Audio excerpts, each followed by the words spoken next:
Hi, today I'll show you how to spin a fully managed production-ready MySQL cluster in minutes with the Database as a Service DigitalOcean offer. I'm in my dashboard right now. I will go to Create and Database. That first screen will show me options to create my database cluster.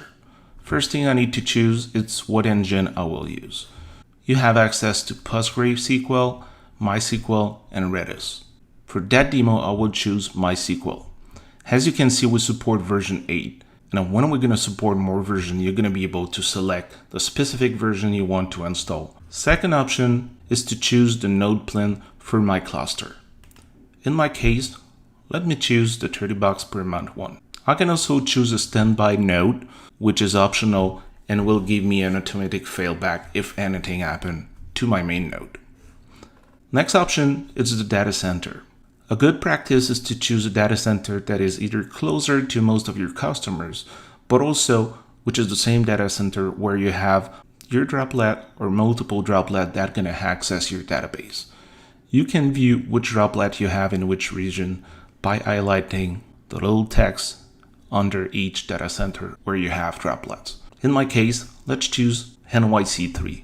New York 3 has my data center because this is where one of my droplet is. Last but not least, I can choose a unique database cluster name, which I highly recommend so it's easier for you to recognize your database if you have many, and also select the project in which one you want to deploy your database. Let's create the database cluster. So it's usually creating within 5 minutes, but during that time, you're not left alone. We have that little tutorial that gives you proper information about how to continue your database, but also having access to different information and tutorial. Second step is about securing your connection to the database. So right now, the default setting is allowing every incoming connection to be able to connect to your database, which is not something you want. So let's add trusted sources. You probably want to have your droplet that will access to your database in your trusted source, but for the sake of that demo, I will only have my own computer IP, which is important because in my case, I want to access my database from different tools, but also from the CLI. If I do that, I allow this outbound secure connection. Any other connection that are not part of the trusted source won't have access to my database. Third screen of the Getting Started guide is your parameters to access your database, which is the username, the password, the host, the port. We are creating a default database called defaultdb, and as you can see, there's also SSL mode that is required. There's no way for you to change this because we only allow secure connection to the database. If you want to verify that connection, you can also download the CA certificate and do the verification. We also give you access to connection parameters in different ways to make your life easier. In that case, I have connection string, which I can use with MySQL SH or any other client to connect to my database. Last one is the flags, which is the one I'm going to use to show you how to connect from your database from the CLI. I can only copy this and I will be able to paste that command in my terminal to access my database once it will be created. If I click continue, the last step is about helping you to migrate your database from an existing one, if it's the case. But also there's one feature that is really important, and it's the time for automatic update. One of the benefits of having managed database by DigitalOcean is that we are doing the update for you, but you need to choose a specific time where those updates will be applied. Don't expect any downtime from your database, but you can expect that during that time frame, connection may be a little bit slower. When it comes to having data on the cloud, one important step is having backup.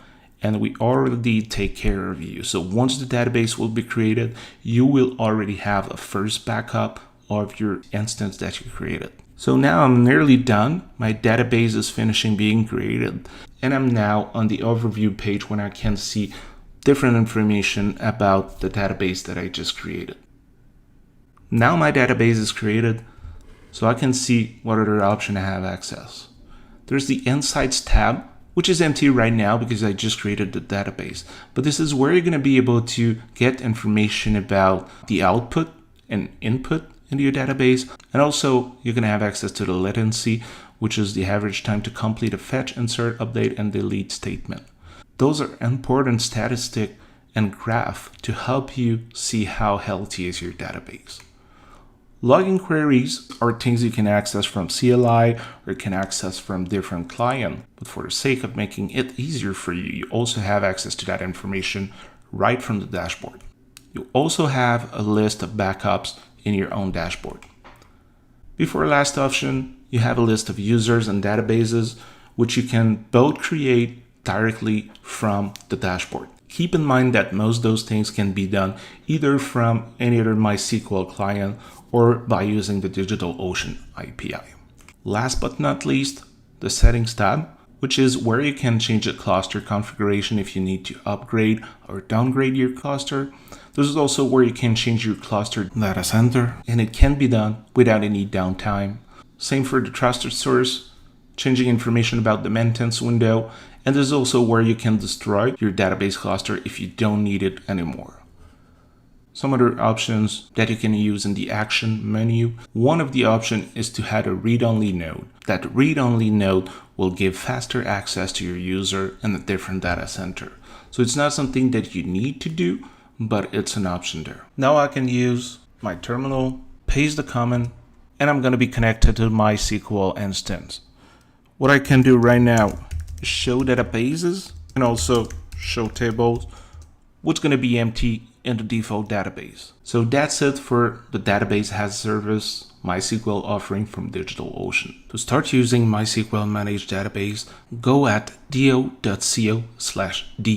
If you have any more questions, please check the documentation. The tutorials that are available on the community side also has questions in the Q&A section.